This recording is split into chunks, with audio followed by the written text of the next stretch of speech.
Hey everyone, and welcome. You ever look at a professional stock report and just feel completely lost? Like you're trying to read a different language?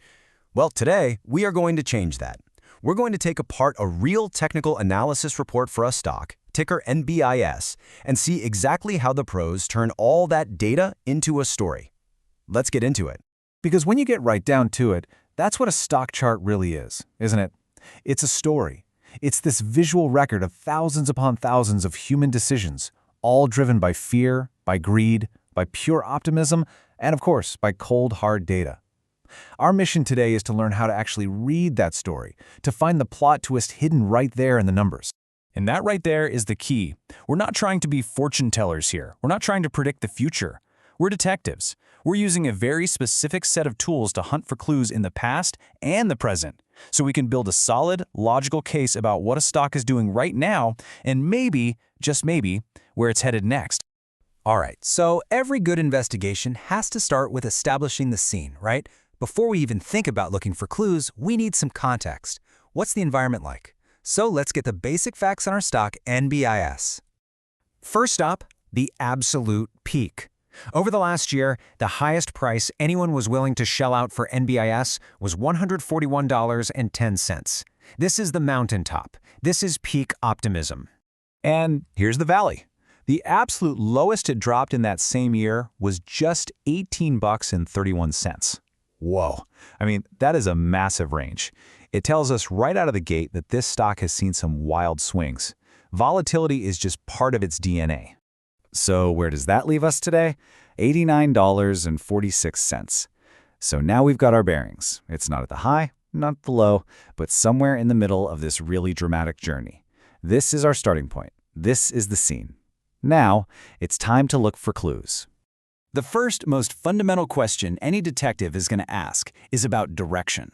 Which way was the subject headed? In the stock world, that's what we call the trend. Is the overall path going uphill, downhill, or is it just kind of stuck going sideways? To figure that out, we need a special tool. And that tool is the moving average. You know how a stock's price can be super jumpy day to day? Like a bunch of tiny, jagged little hills. Well, a moving average smooths all of that noise out. It connects the dots over time to give us a much clearer picture of the real slope of the mountain range. And right away, we run into our first big clue, and it's a contradiction. If we look at the very short term, just the last 5 days, the price is actually above the average. That's a good sign, right? It suggests some fresh optimism. But when we zoom out and look at the last 50 days, the price is well below that average, and that's a bearish sign, a signal of longer-term weakness. So what does this actually mean? Well, it's pretty crucial. It means we have a stock that's had a really good couple of days, a real burst of energy. But that burst is happening inside the larger story of a much longer, more established downward slide. This is our first major clue, a little flicker of hope in a mostly pessimistic story. Okay, so knowing the direction is one thing, but a good detective also needs to know about force. Was the subject just walking away, or were they sprinting? In the trading world, we call this momentum. Is this recent price jump a really powerful, sustainable move, or is it just running on fumes?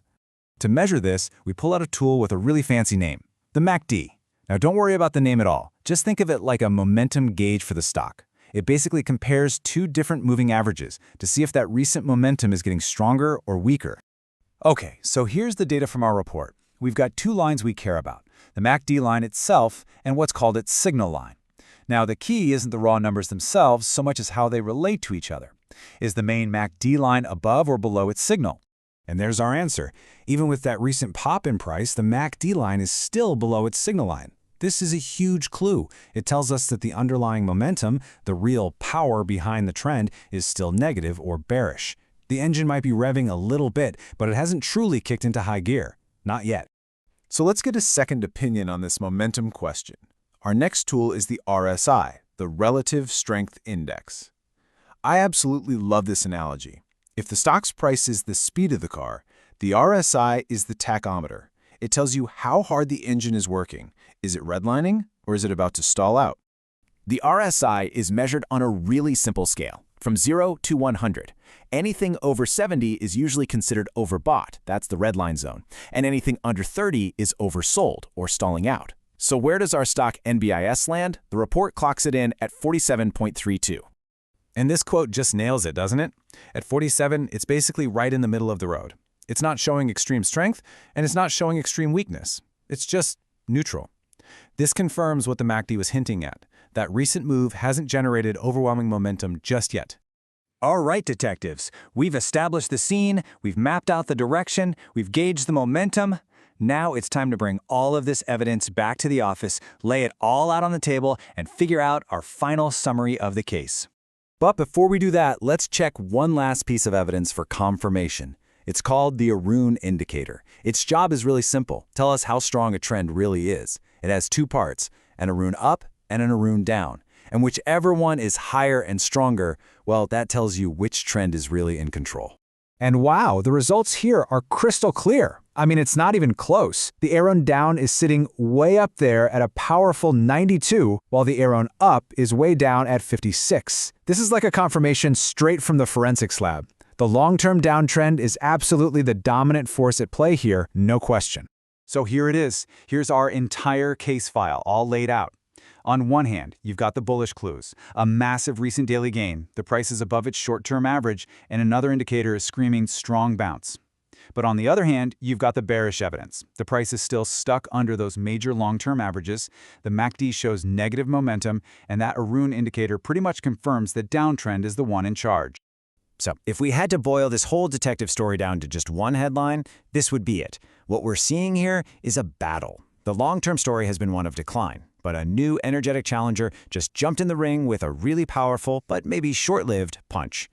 And this, of course, is the million-dollar question that all of these clues lead us to, isn't it? Is this sudden surge of buying just a brief gasp for air in a sinking trend, or is it the very first step on a long, hard road to a real recovery? And this is probably the most important thing to remember. A good technical report doesn't hand you a crystal ball. It hands you a detective's magnifying glass. The whole point isn't to get rid of uncertainty, but to understand the current situation with enough clarity to make a smarter, more informed decision. The clues are all on the table. Now, what's your verdict?